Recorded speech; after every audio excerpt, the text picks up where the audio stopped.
উপস্থিত আছো ধুবুৰী জিলাৰ নয়াহাটত। এই নয়াহাটত দেখিবলৈ পোৱা গৈছে AIUDF দলৰ এখন বৈঠক। এই বৈঠকত উপস্থিত আছে কেন্দ্ৰীয় কমিটিৰ জেনেৰেল ছেক্ৰেটাৰী পলান চন্দ্ৰ সূত্ৰধাৰ। তেখেতৰ পৰা মই অলপ মন্তব্য ল'বলৈ চেষ্টা কৰিম, যিহেতু আজি ইয়াতে কিহৰ বৈঠক, কি কৰি আছে। আমি আজি ইয়াত আগন্তুক পঞ্চায়ত নিৰ্বাচন সম্পৰ্কে আমাৰ আটানী ব্লকৰ অন্তৰ্গত 10খন পঞ্চায়ত আছে আৰু 10খন পঞ্চায়তৰ আমাৰ যি আঞ্চলিক পঞ্চায়তৰ সদস্যৰ যি কেণ্ডিডেট, এই কেণ্ডিডেটসমূহ ইতিমধ্যে আমাৰ নয়াহাটত অৱস্থিত ব্লক কমিটিৰ কাৰ্যালয়ত আহি উপস্থিত হৈছে আৰু তেখেতসকলে আমাৰ দলীয় মনোনয়ন পত্ৰ আজি আমাৰ আটানী ব্লক কমিটিৰ হাতত অৰ্পণ কৰিলে। সেইকাৰণে আমি দলীয়ভাৱে আজি আমাৰ ব্লক কমিটিৰ সন্মানীয় সভাপতি, সাধাৰণ সম্পাদক, যুৱ মৰ্চা, মূল কমিটি, ছাত্ৰ মৰ্চা আমি সকলোৱে আজি উপস্থিত হৈছোঁ তেওঁলোকৰ মনোনয়ন পত্ৰ গ্ৰহণ কৰাৰ বাবে। আজি সিদ্ধান্ত লৈছে নেকি? আজি সবকিটা আজি দিলে নেকি? নহয়, আমাৰ পৰ্যায়ক্ৰমে যি 10খন আমাৰ পঞ্চায়ত আছে, সেই 10খন পঞ্চায়তে আমাৰ কেণ্ডিডেট আছে। কোনো পঞ্চায়তত 2জন 3জন এনেকৈ কেণ্ডিডেটবোৰ আছে, তেওঁলোকে মনোনয়ন পত্ৰ দাখিল কৰিছে। আমি এই মনোনয়ন পত্ৰ পৰ্যায়ক্ৰমে আমি আমাৰ জিলা কমিটিলৈ আমি প্ৰেৰণ কৰিম আৰু জিলা কমিটিয়ে সিদ্ধান্ত গ্ৰহণ কৰিব কাক চিলেকশ্যন কৰা যায়। মানে এইখন কাৰ্যালয়ৰ পৰা মানে বাছনি কৰি আছে। এইখন কাৰ্যালয়ৰ পৰা আমি বাছনি কৰা নাই। এইখন কাৰ্যালয়ত আমি সকলো কেণ্ডিডেটৰ মনোনয়ন পত্ৰ আমি গ্ৰহণ কৰিছোঁ আৰু আমি আমাৰ ব্লকৰ পৰা আমাৰ যিটো জিলা কমিটি আছে ধুবুৰী জিলা কমিটিলৈ আমি প্ৰেৰণ কৰিম আৰু ধুবুৰী জিলা কমিটিয়ে তথা কেন্দ্ৰীয় কমিটিয়ে সিদ্ধান্ত ল'ব যে কাক প্ৰাৰ্থিত্ব প্ৰদান কৰা যাব।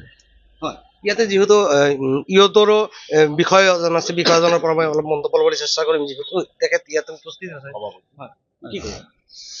হয়, এইখিনিতে মই আপোনালোকক জনাব পাৰি সুখী হৈছোঁ যে আমাৰ এতিয়ালৈকে যি আমাৰ আঠানী ব্লকৰ অন্তৰ্গত 10খন পঞ্চায়ত আছে, গোটেইখন পঞ্চায়তৰ আমি মনোনয়ন পত্ৰ ইতিমধ্যে পাইছোঁ। এইটো আমাৰ দলৰ কাৰণে এটা ক'ব গ'লে শুভ লক্ষণে, যিহেতু আমি MP ইলেকশ্যনত বেয়াকৈ পৰাজিত হ'লোঁ, তাৰপিছতো যে আমাৰ এটাকে পঞ্চায়তত 4জন 5জনকৈ আমি প্ৰাৰ্থী আবেদন পাইছোঁ, এইটোৰ কাৰণে আমাৰ এটা দলৰ কাৰণে ভাল লক্ষণ বুলি মই ভাবোঁ। হয়, ইয়াতে আৰু এজন ব্যক্তি আছে আঠানী ব্লকৰ সম্পাদক জিয়াৰুল হক আছে, তেখেতৰ পৰা মই অলপ মন্তব্য ল'বলৈ চেষ্টা কৰিম। হয়, এই বিষয়ে কি?